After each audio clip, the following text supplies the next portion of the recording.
With short story collections, you never know quite what you're going to get. Maybe it will be a story about army men actually being army men. Or maybe it will be a story about a fog rolling in and making you a serial killer. Well, Night Shift has the full range. And boy, is it one heck of a range. Welcome back to Drunk on Writing and what is now the 6th episode of the Stephen King Dissections. Today we're continuing our look at Night Shift, Stephen King's first short story collection, looking at, specifically, stories from Gray Matter to The Ledge. Some of these are my favorites of the entire collection, so I think it's going to be fun to talk about. And we're going to look at a couple of the adaptations I also feel are worthwhile, and hopefully what amounts to a good beer. But before we get to all of that, let's take a little side tangent. Because someone asked me why I don't make these videos more often. Sadly, I just can't make a living off of this yet. I would love to, and I would love to provide you content, whatever content you like, whatever you respond to. But I can't do that unless I get the YouTube subscribers, unless I get Patreon supporters. So if you would like more videos more often, if you would like more dissections, more history of writing, more anything, please subscribe to the YouTube channel, head on over to patreon.com/drunkonwriting and sign up. There's a lot of extra goodies and a lot of great rewards. Enough of that, let's get to Night Shift. Gray Matter comes off as a pretty straightforward tale that first appeared in the October 1973 issue of Cavalier. But, and maybe I'm completely off on this, and like with my dissection of The Shining, I'll get some feedback from you more hardcore fans and tell me I'm completely wrong on this. I saw Gray Matter as an entire metaphor for the problems of alcoholism. Now, I really don't think it's much of a stretch. After all, we get full-on sentences, paragraphs about how the father is suffering from alcoholism, how he's been drinking his beers more and more. We see the kid go and buy beer for his father because he just can't get out of the house. And as the story creeps on, we get to see the father turn further and further into some sort of fungal slug-like thing on a couch, just drinking more and more beer. Come on, I mean, that's totally a metaphor, right? Now, this one's had a number of adaptations, including a 2017 adaptation from Red Clark. This one stood out to me because the trailer made that one line, "It feels so nice," so extra creepy, way creepier than I ever imagined it would have been in the story while I was reading it. And, you know, if the actual video, again, I did not get to watch this as a dollar baby that is not posted online. If the video itself is anywhere near as creepy as a trailer for it, I'm sure it's probably fantastic. And there's another from 2017, written and directed by Bobby McGrother, in which oddly changes the A in Gray to an E. Now this one I did get to watch, and you can watch it too. It's on YouTube. You can go check it out. And it's surprisingly faithful to the short story. In fact, it lifts entire lines, entire speeches directly from the short story. Which really kind of made me reconsider the short story. How did that kid tell the bar owner so much information in such a short amount of time? I mean, it's a little weird, right? He went back in the back, they had a little short conversation, bartender came back out, got the kid to go upstairs and have some sandwiches. Meanwhile, on their walk over to the father's house in this one, the bartender seems to tell the kid's entire life story with his father drinking this tainted beer, this beer with some kind of little microbes in it that's turning him into a fungus, making him split in half and whatnot. How did he do that? You know, I did not notice it in the short story, but the adaptation is just, where did all that time come from? How did he convey all this? And how did the bartender suck up so much information? If I was the bartender, I would have been like, yeah, this kid, his dad drank some kind of crappy beer and, you know, he's got some kind of infection or something. It's like, you don't go into this entire life story during a walk through a blizzard, no less. If you ever walk through a blizzard, you can barely breathe in it. The cold just sucks the air out of you. You don't want to talk in that. Besides, the wind and everything is blowing you around. And I want to give this adaptation extra props because it includes the scene with Blind Eddie, who was only there for like a paragraph, if that, maybe like a sentence or two. Why don't we get more Blind Eddie? I loved Blind Eddie. Where is his story? Is it coming? Do I get to look forward to it in another collection, a later collection? I sincerely hope so, because Blind Eddie was super cool. And why was he blind? We don't get any explanation for why he's blind. He's just Blind Eddie. Was he always blind? Was he blinded as a kid? Did he see some sort of nuclear flash a la The Stand and go blind as heck? I don't know. Does Stephen King know? I don't know. Where's his fan fiction? I want to read it. All I could say after finishing Battleground, which was originally published in the September 1972 issue of Cavalier, was damn, because it was so good. Wow. Wow, was it good. As soon as I finished, I raced online to find out if there had been an adaptation, and thankfully there was, and it was everything I never knew I wanted. It was unbelievably good. The story, the adaptations, both adaptations, mind you, were fantastic. But before I get to them, let's talk about the short story for a second. You know, I'm a sucker for this kind of a story. I loved Small Soldiers. I had every single Army Men and just jumped out of my seat when I finished. I think it was the first game, and the little Army Man, who this whole time is being very much an Army Man, comes out and goes through this portal, and he's suddenly in the real world, our world. And I was like, that's insane. That could never happen. And yet that is what we get here in Battleground. And not only was it Army Men being Army Men, it was Army Men fighting a professional assassin. That's so cool. And the adaptation upped the ante just ever so slightly by not just casting William Hurt, but by not having a single line of dialogue across the entire hour. This adaptation opened the 2006 TNT anthology series Nightmares and Dreamscapes, which, you know, we'll be revisiting down the road when we hit Nightmares and Dreamscapes. But you really should go watch this. We don't get a single line of dialogue. We only get grunts, shouts, screams of pain and anguish. And just William Hurt fighting Army Men. How do I have to, like, what do I have to do to sum it up better than that? He literally fights for his life. And it is everything I wish it could have been. And, you know, going in, I was a little worried about the hour-long runtime, but I didn't have to be. They filled that hour. It never dragged. And it added stuff to the story. It added this little commando guy, and the nuclear warhead was just, it was just so well done. And funny thing enough, it was not the only great adaptation of this short story. There was also a Russian animated film. Yeah, it was called Shrazheni, and it was made by the Soviet Kievnok Film Studio in 1986 and directed by Mikhail Titov. I don't know if I pronounced any of those right, but I'm going to go with it. And you can go ahead and watch this one on YouTube as well, and I really think you should.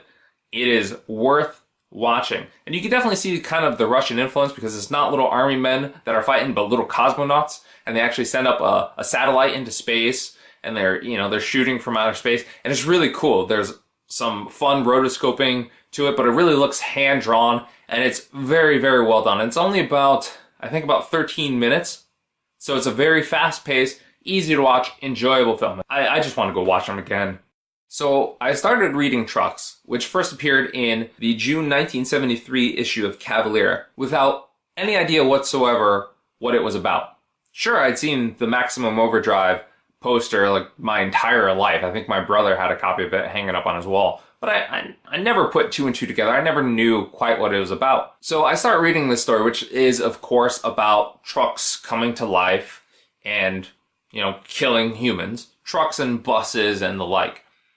And almost my immediate thought is, let's just wait for them to run out of gas. Let's just wait for them to break down. Find yourself some high ground away from where the trucks can go, and just wait.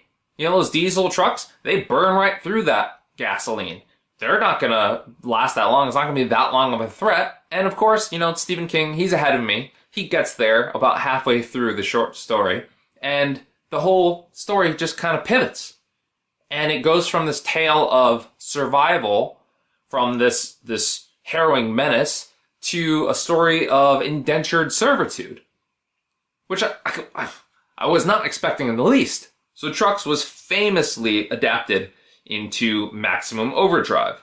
And I was pretty amazed to find out that Maximum Overdrive was not just written, the teleplay and whatnot, was not just written by Stephen King, but it was also directed by him. It was his only directorial effort ever. And it's not that bad. There are far, far worse movies, even though Stephen King himself says it's one of the worst adaptations of any of his stories. I really don't think it's that bad. And I don't know, maybe the TV adaptation, Trucks, hadn't come out yet because Maximum Overdrive makes that one just look like garbage. And Maximum Overdrive, it's kind of fun in the same way the Transformers Michael Bay series is sort of fun. It's just fun to watch these trucks drive around and plow things over, and they take it a step further than the short story does. Lawnmowers get affected by this. They start chasing people. We get ice cream trucks coming at them. We get a truck with a green goblin face on it. How they got permission to use the green goblin face, I'll never know. I don't think it was that bad. Some of the special effects were, and the whole green cloud asteroid thing, totally not needed. We did not need the beginning text or the ending text. We could have just done without it. We don't need an explanation for why trucks are coming to life. We really don't. And Trucks, well, the only good thing I can say about that version, which was obviously made on a much lower budget and did not include the amazing scene that started Maximum Overdrive, where Stephen King makes his non-credited cameo and has an ATM tell him to F off. That was great. I loved that moment, and I just kind of screamed with joy. But the best thing about Trucks is a remote control truck scene where this little yellow dump truck attacks a postman and just kills him. It reminds me of a truck that my son has, which he inexplicably calls the bad truck.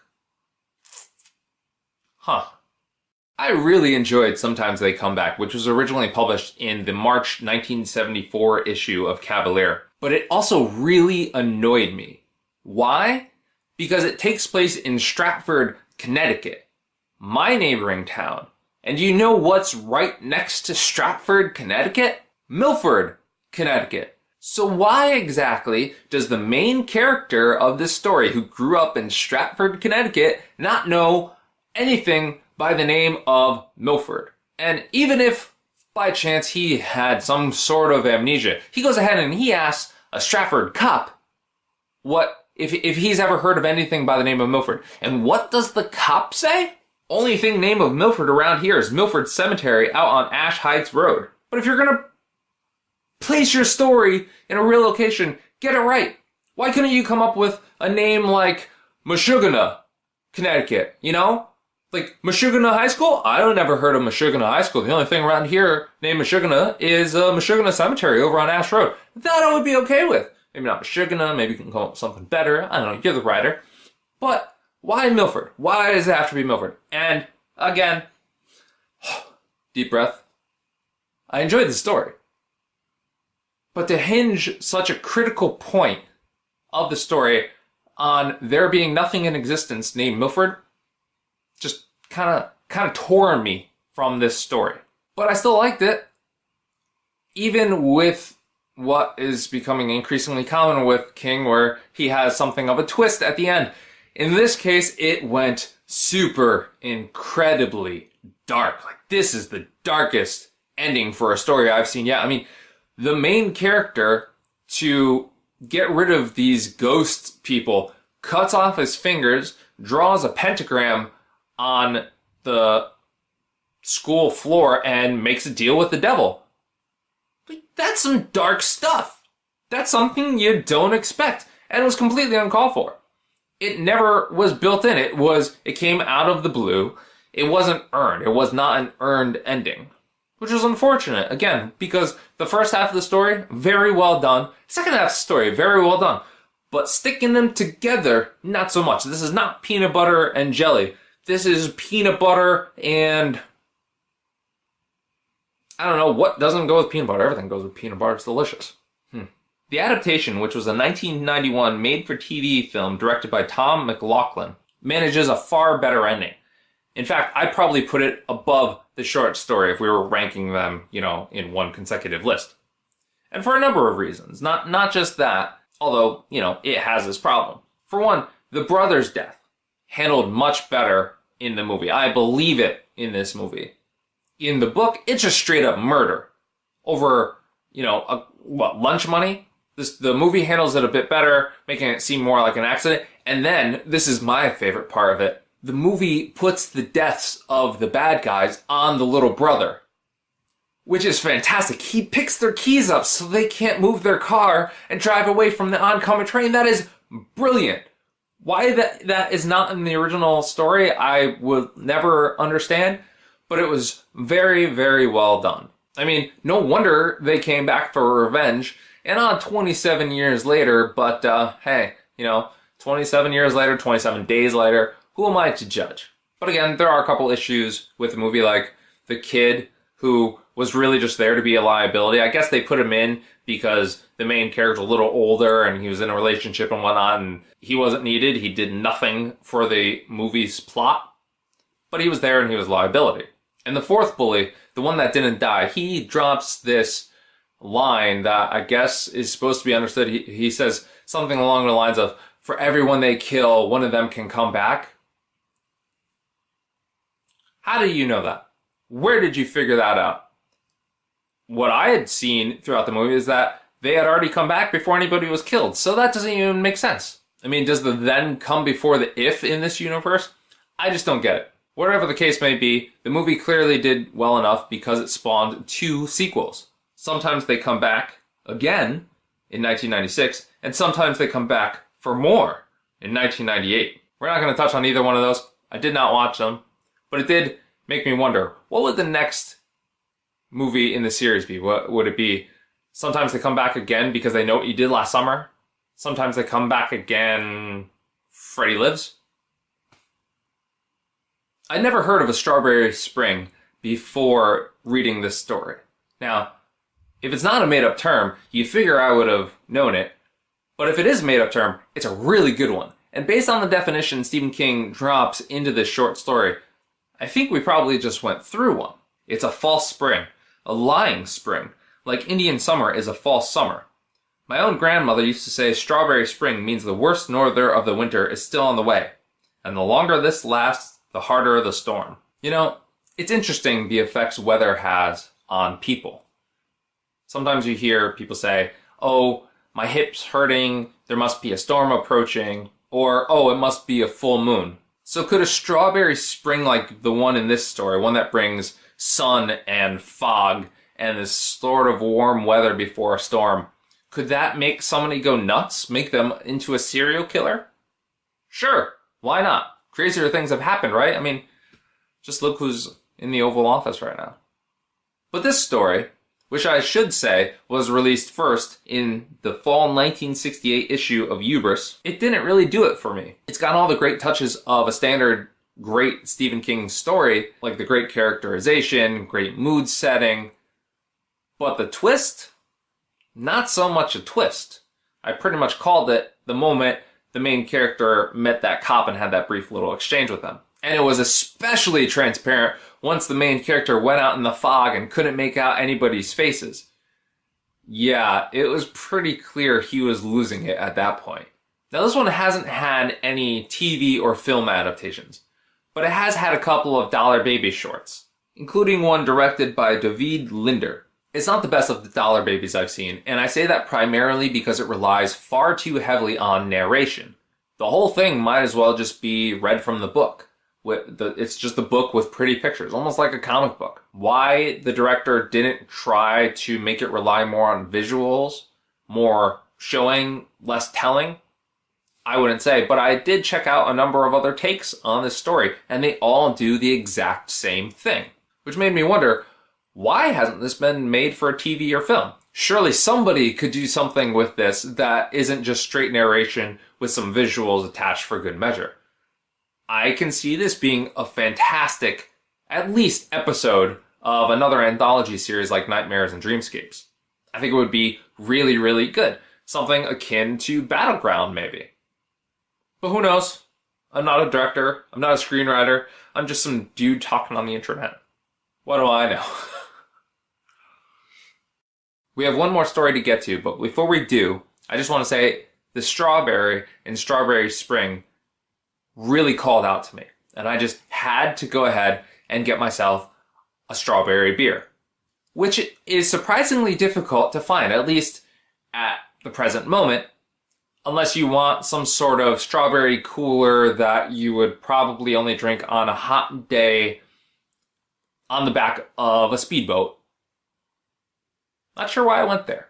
But I did find a local beer at my local shop, and I thought it was surprisingly interesting. It's this one. Paradox Beer Company's Strawbasil, aka Scully Barrel number 50. Now, I was fully prepared to say this is one of the weirdest beers I've ever had, given its straw basil. A beer with basil in it? That seems a little odd. But it's surprisingly good. It is very good, in fact. It's not too sour, and it pours a lovely orange color, which, as you can see, is not quite the color that I have anymore because this beer was bottled with live yeast, meaning you can age it for a while and it'd probably be amazing. But when I first tried it, it had something of a blander taste to it. It sort of reminded me of bug spray, which is no good. Still kind of liked it, but it reminded me of bug spray. With the yeast added, and I poured a little extra heavily, the bottle says, pour gently. Don't follow what I do. But with the full pour in it, it has a remarkably different taste, and it's really, really good. Now, I'm not sure everybody would like it, so I can't just blindly recommend it to everybody, but I think if you like sours, if you like the taste of strawberry, try this one out. I don't taste the basil so much. It's more of a subtle hint in the back of the throat, but it's there, and it's smooth. Just watch out for the sediment when you're drinking. But I'm sure with all of the great stories that I read for this episode, there are plenty of beers I could have chosen. If you know of one, if one of these stories made you think of something, please let me know in the comments below. I'd love to hear it. And while you do that, let me get back to talking about Night Shift. This one, the final one we'll be talking about today, first appeared in the July 1976 issue of Penthouse, and it just didn't do it for me at all. For such a suspenseful situation, I mean, the guy is walking on a ledge around a 40-story building while this millionaire is threatening to kill him and his lover. You'd think it would be fantastic. You'd think that would be just the thing that would grab my interest, especially given my love for Battleground. But it didn't. It never quite reached that level. Maybe it was the framing of the story, which just didn't leave it very suspenseful. There were a lot of plot threads that were left open once the main character steps out on that ledge. And it just didn't feel like a Stephen King story if they were all left open. Another author, sure. Stephen King, not so much. And it wouldn't have made sense to me for King to let this character fall off the ledge and die. It just didn't feel like that would have been a fulfilling ending. I just felt like I knew the character was going to survive this ordeal and that the twist would be something at the end. Something unexpected. Maybe the wife would come back somehow, or maybe the guy would double cross him or something. I did like the ending. I really enjoyed the ending, how he made that guy step out there and how presumably he got attacked by the pigeon or something, or he lost his footing. Oh, that pigeon. I'll get more to that pigeon in a second. But yeah, I just, everything up to that point just didn't do it for me, but I did really like the ending. Just having the guts to send a millionaire out onto this ledge and just sit back and relax and let him do his thing. It feels nice. That's sick? It's probably a little sick. And the ending played just as well in the adaptation, which was the second part of the 1985 anthology film Cat's Eye, which I mentioned a little earlier. In fact, I think I might have liked the adaptation more than the short story, particularly because we get a definitive ending. You just don't mess with the pigeons, man.